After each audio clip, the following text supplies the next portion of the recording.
كينج النهارده قعد عندي 4 ايام اقامه. الاستاذ محمد كان موصيني ان انا اعمل له تحاليله، سواء تحليل السبرم او تحاليل الدم والبلاد بارازايت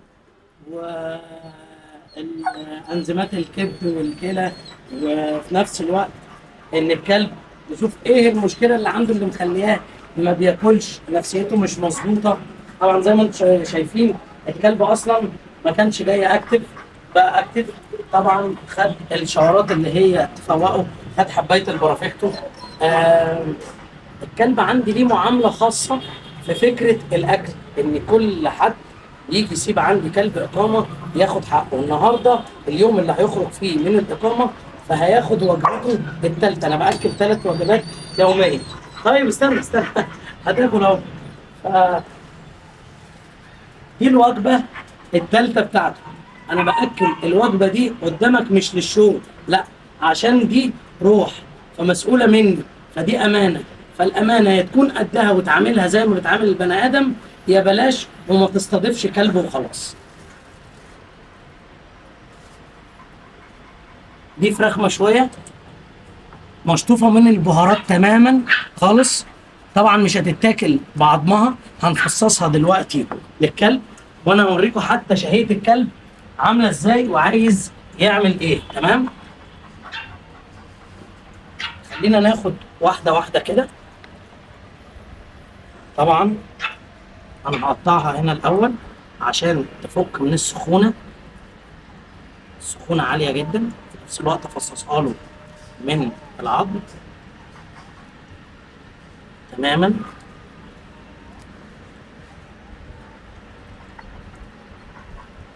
وتبرد، بعد كده يبدأ ياكلها الكلب.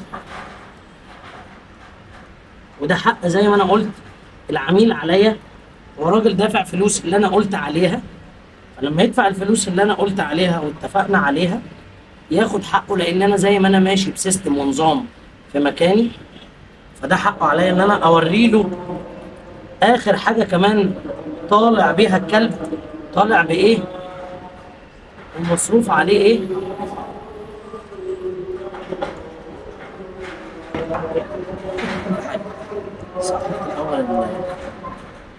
ها،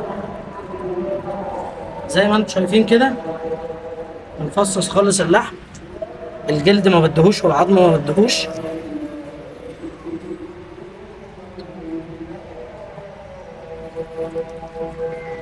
وهوريك دلوقتي الكلب هياكل بشهية عاملة ازاي ويكون مستمتع. حتى الجناح اهو بصفه له خالص من العظم وباخد اللحم تماما. كان فارق معايا ان انت تشوف ده كمان يا استاذ سيد، انت واستاذ بهاء، عشان تبقوا عارفين النظام هنا ماشي ازاي والحاجه دي بتتراعى ازاي. بتوصلوا للاستاذ محمد يعني التفاصيل دي، هو اوريدي انا هبعت له الفيديو، بس برضه تبقوا انتوا شايفين ده لايف يعني.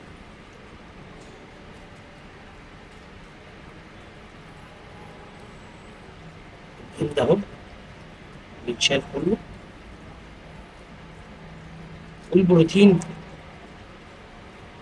انا بحب الكلب انوع له طول الوقت عشان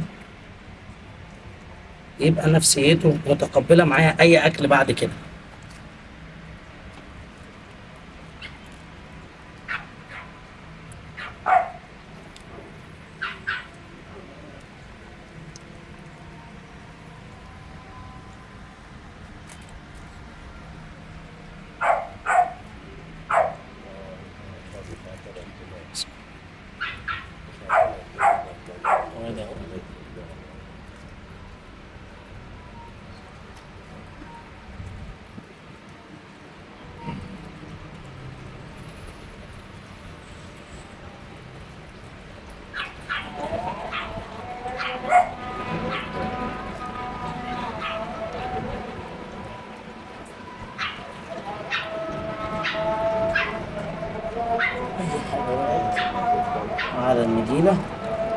نشيلها خالص.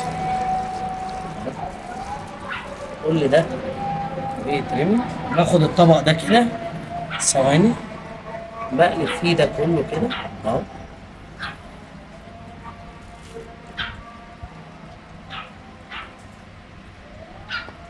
وبيتبرد بميه الاول، ده هيتبرد دلوقتي بميه وبعد كده يرجع يتحط له، عشان لو في اي نسبه بهارات لو كانت موجوده في التتبيله تتشال تماما، لان البهارات غلط على الكلاب. كده تقطع له كمان فرخه تاني عشان تبقى انت شايف، وتبرد له كمان الاكل في نفس الوقت اتغسل لو في اي بهارات. والكلب طبعا بيحب الحاجه المشويه جدا جدا جدا. اوريكم دلوقتي طبيعته في الاكل هتبقى عامله ازاي. تعالى هنشيل دي خالص عشان يبقى مستريح وهو بياكل. معلش يا كينج. دي الاقامه عندي فارق معايا الروح جدا ان تبقى دي شهيتها. لو سايب كلبك عندي، انا بقول لك اهو اللي انت هتشوفه عندي وفي الاقامه عندي مش موجود في الوطن العربي كله. يهمني الروح، ما يهمنيش المادة. مش هي دي الاساس. كلها بتاخد فلوس، انها مش كلها همها ده. سلام. كل يا كينج يلا. خليكي ثابته لحد ما الكلب يخلص اكل.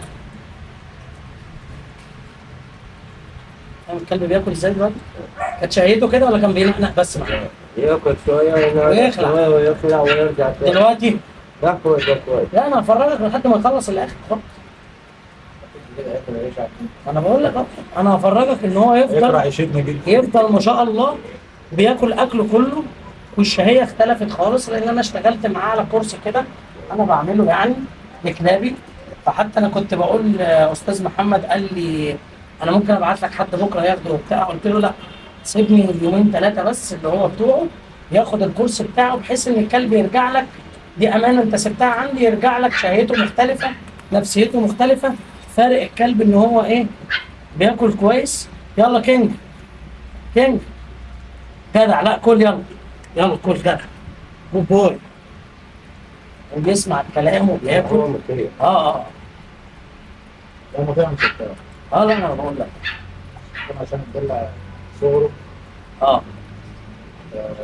لا وخد بالك بقى سلطان من النوع الكلاب اللي شايفه نفسها برنس في نفسه لا وبتاع. ده متدلع عندنا ده يعني. وديته الساحل هو انبسط قوي لما بيقول لي ريحته مختلفه وشكله وبتاع. قلت له وريته وطلع من ودانه ايه تاني. لا لما كنت قاعد في التكييف بقى والدنيا رايقه فقاعد بقى. جدع كينج كل يلا. جدع كل. انا هيشرب دلوقتي بعد ما ياكل.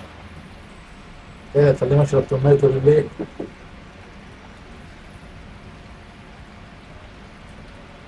يلا كل. جود بوي. جود بوي. انا حابب اوريكم بس ان الكلب مش واقف الاكل. في كلاب بتيجي تاكل، بتبقى جايه لي تاكل في نقنقه بسيطه. يلا كينج ها كل دول يلا. اهي كينج خد تعالى يلا. يلا جدع.